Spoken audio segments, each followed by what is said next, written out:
ওকে, আসসালামু আলাইকুম। আমাদের প্রজেক্টে একটা এরর আসছে। এরর বলতে এরর না, অ্যাকচুয়ালি আমাদের FDB প্রজেক্টে, FDB কনটেক্সটে, মানে ডিবি কনটেক্সটে।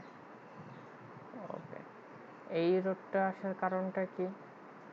এররটা কি?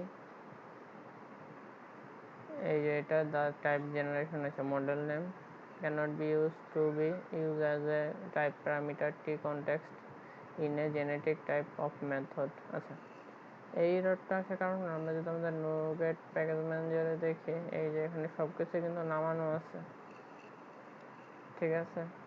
যেমন আমার ডিবি কনটেক্সটের জন্য এটা নামানো আছে, এসকিউএল সার্ভারে যে কানেকশনের জন্য এটা নামানো আছে, মাইগ্রেশনের জন্য এটা নামানো আছে। সো তাহলে এখানে এই এররটা দিল কেন? ঠিক আছে, সো আমাদের এখানে যেহেতু এটা নামানো আছে, আমরা তো এখানে এটা ইনহেরিট করা লাগবে। ইনহেরিট কি কাকে করবে? ডিবি কনটেক্সটে, ডিবি কনটেক্সট, এই যে চলে গেছে। তো এররটা আসার কারণটা হলো আমরা এখানে ইনহেরিটটা, ডিবি কনটেক্সটটা ইনহেরিট করিনি, এই জন্যই এই টাইপের একটা এরর দিছে আমাকে। That's it, by.